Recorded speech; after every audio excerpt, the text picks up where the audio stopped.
हम लोग आधुनिक भारत का इतिहास पढ़ रहे हैं और आधुनिक भारत के इतिहास के अंतर्गत हम लोग जो कल जो वीडियो बना रहे थे, जो कल पढ़ा रहे थे आपको, वो पढ़ा रहे थे कि ब्रिटिश काल में कैसे संवैधानिक विकास हुआ। तो ब्रिटिश काल के संवैधानिक विकास को हमने दो चरणों में बांटा था।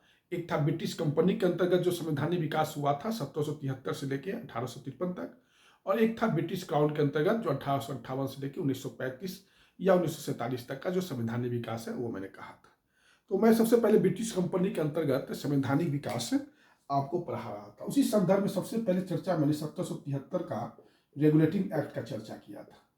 उसके बाद 1781 का जो है, उसमें जो 1773 के एक्ट में जो अमेंडमेंट किया गया था, सुधार किया गया था, जिसको एक्ट ऑफ सेटलमेंट भी कहा जाता है या बंगाल जुडिशियल एक्ट भी कहा जाता है 1781 को। फिर हमने 1784 का पिट्स इंडिया एक्ट का चर्चा किया था, और पिट्स इंडिया एक्ट में मैंने बताया था कि गवर्नर जनरल की जो कार्यकारिणी थी उसमें पहले 4 सदस्य होते थे, अब 3 कर दिया गया, और फिर बोर्ड ऑफ कंट्रोल का गठन किया गया। ये सब मैंने आपको बताया था। 1786 का जो अधिनियम था उसमें जो है, उस अधिनियम के द्वारा जो गवर्नर जनरल होते थे उनको मुख्य सेनापति का भी अधिकार दे दिया गया, और उस अधिकार के साथ साथ उनको जो है अपने जो कार्यकारिणी समिति थी जिसमें 3 सदस्य होते थे, उसको बात को मानना न मानना वो गवर्नर जनरल की इच्छा पर था। वो अपने गवर्नर जनरल जैसा सोचेगा, गवर्नर जनरल की इच्छा ही जो है, एक तरह से आप कह सकते हैं कि ब्रिटिश कंपनी की इच्छा है। यहां से एक प्रोसेस शुरू होता है। इससे लगता है कि गवर्नर जनरल जो है एक पावरफुल पोस्ट होता जा रहा है, लेकिन एक गवर्नर जनरल जो था ये बोर्ड ऑफ कंट्रोल के मार्गदर्शन में ही काम करता था। और बोर्ड ऑफ कंट्रोल में जो है सदस्य कौन थे? तो 2 ब्रिटिश मंत्रिमंडल के सदस्य थे और 4 प्रिवी काउंसिल के सदस्य थे। कहने का यह सारा नियंत्रण ब्रिटिश सरकार कर रही थी। उसके बाद आया था 1793 का एक्ट, और 1793 के एक्ट में कर दिया गया कि बोर्ड ऑफ कंट्रोल का जो वेतन होगा वो भारतीय खाता से दिया जाएगा, और 20 साल के लिए जो है व्यापारिक एकाधिकार जो है ब्रिटिश संसद ने इनको दिया था 1793 के एक्ट का। और इस एक्ट के द्वारा जो है एक चीज और किया गया कि बंबई प्रेसिडेंसी और मद्रास प्रेसिडेंसी को जो है बंगाल प्रेसिडेंसी के अंतर्गत कर दिया गया। गवर्नर जनरल को जो है या वही पावर जो है फिर से दिया गया कि गवर्नर जनरल चाहता है तो वो कार्यकारिणी की बात को माने या ना माने, वो उसके ऊपर डिपेंड करता है। तो इसलिए लगता है कि गवर्नर जनरल जो है एक बहुत पावरफुल पोस्ट होता जा रहा है। बंगाल का गवर्नर जनरल जो है वो काफी एक पावरफुल पोस्ट होता जा रहा है, और यह सही भी है क्योंकि यहां से 6000 मील दूर बोर्ड ऑफ कंट्रोल जो है शासन नहीं कर सकता था, या ब्रिटिश सरकार वहां से शासन नहीं कर सकती थी।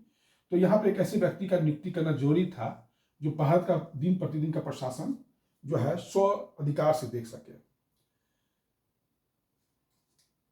1796 ईस्वी में कॉर्नवालिस ने कहा भी था कि ब्रिटिश सरकार का 2 ही उद्देश्य है। बंगाल सरकार को कहा था, बंगाल को, कि 2 ही उद्देश्य है। पहला उद्देश्य है कि राजनीतिक सुरक्षा प्राप्त करना, और ब्रिटिश जो यहाँ टिके हुए हैं उनको आर्थिक दृष्टि से फायदा पहुंचाना ब्रिटिश सरकार को। तो चूंकि प्रशासन का जो उद्देश्य था वही संवैधानिक विकास का भी उद्देश्य था। उसके बाद आता है, चूंकि 1793 में 20 साल का दिया गया था, तो वो 1813 में का एक्ट आता है। इसको भी चार्टर अधिनियम कहते हैं, 1813 का। इसमें भी जो है कंपनी का जो व्यापारिक एकाधिकार था भारत में वो समाप्त कर दिया गया। कंपनी का व्यापारिक अधिकार जो भारत में समाप्त कर दिया गया। कंपनी जो है भारत में सिर्फ प्रशासन का अधिकार देख सकती है, और ये 20 साल के लिए दिया गया। लेकिन कंपनी को चीन के साथ जो है व्यापार करने की अनुमति दे दी गई, और चाय का भी व्यापार करने का अनुमति दे दिया गया 1813 के एक्ट में। 1813 के एक्ट में जो दूसरा इंपॉर्टेंट बात यह है कि 1 लाख रुपया जो है शिक्षा के विकास के लिए रखा गया। 1 लाख रुपया शिक्षा के विकास के लिए रखा गया। 1813 के एक्ट में ही जो कंपनी का जो व्यापारिक खाता था और राजस्व खाता था, दोनों को अलग अलग कर दिया गया। 1813 के एक्ट में कंपनी का जो व्यापारी घाटा था और राजस्व घाटा था वो दोनों अलग अलग कर दिया गया। उसके बाद ईसाई मिशनरी जो है भारत में अपना धर्म प्रचार कर सकते हैं लाइसेंस लेकर। तो ये 1813 के चार्टर एक्ट में ये सब कुछ सुधार किया गया, ये सब कुछ प्रावधान किया गया और कहा गया कि अब जो है कंपनी भारत का सिर्फ प्रशासन का काम देखेगी, भारत में उसका व्यापारिक एकाधिकार अब समाप्त हो गया, जो 1813 के एक्ट का एक मुख्य प्रावधान है।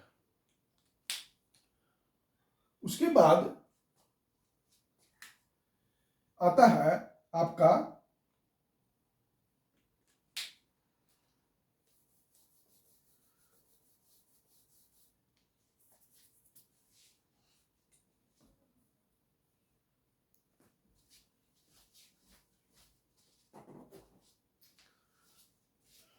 उसके बाद है 1833 का एक्ट। उसके बाद क्या है 1833 का एक्ट।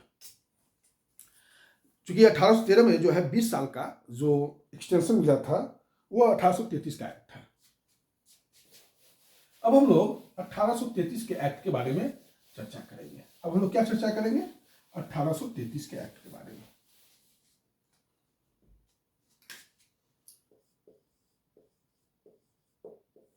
अठारह सौ तैतीस के एक्ट में जो पहला चीज किया गया प्रशासन का केंद्रीकरण कर दिया गया, प्रशासन का केंद्रीकरण कर दिया गया। अभी प्रशासन का केंद्रीकरण कैसे किया गया, तो बंगाल का जो गवर्नर जनरल होता था उसको भारत का गवर्नर जनरल बना दिया गया, उसको भारत का गवर्नर जनरल बना दिया गया। तो बंगाल का जो उस समय गवर्नर जनरल था उसका नाम था लॉर्ड विलियम बेंटिक। तो लॉर्ड विलियम बेंटिक जो है बंगाल का अंतिम गवर्नर जनरल भी है और भारत का पहला गवर्नर जनरल है। अब मद्रास प्रेसिडेंसी और बंबई प्रेसिडेंसी सभी जो है भारत के गवर्नर जनरल और बंगाल भी, वो सब तीनों जो है अब भारत के गवर्नर जनरल के अंतर्गत कर दिया गया। तो कहीं ना कहीं गवर्नर जनरल को अब पावरफुल एक तरह से 1833 के एक्ट में बना दिया गया, प्रशासन का यहां पर केंद्रीकरण कर दिया गया। फिर से जो है 20 साल के लिए कंपनी को भारत में प्रशासन का अधिकार दिया गया, प्रशासन का अधिकार दिया गया। अब जो है व्यापारिक एकाधिकार जो था 1813 के एक्ट में भारत के साथ समाप्त कर ही दिया गया था और चीन के साथ भी, और चाय के व्यापार पर जो कंपनी का एकाधिकार था वो भी 1833 के एक्ट के द्वारा समाप्त कर दिया गया।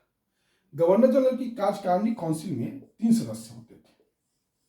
अब जो है एक विधि सदस्य एक नियुक्त किया गया जो चौथा सदस्य होता था, लेकिन यह अस्थायी होता था।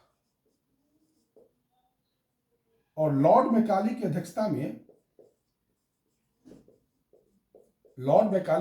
में आप कह सकते हैं कि एक विधिक कानून को कोडिफाइड करने के लिए, संहिताबद्ध करने के लिए एक आयोग का गठन किया गया।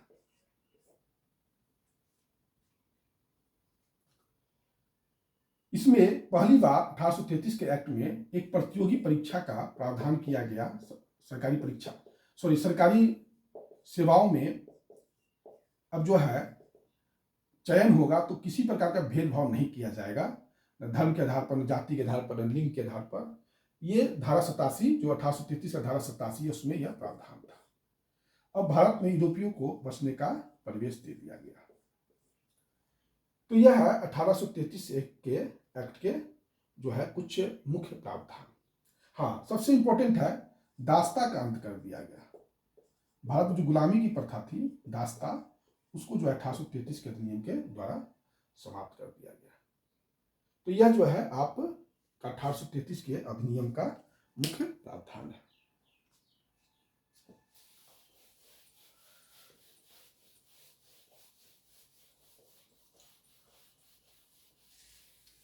उसके बाद है 1853 का अधिनियम चार्टर, 1853 का चार्टर जो 20 साल का 1833 के अधिनियम में कंपनी को भारतीय प्रशासन का अधिकार मिला था।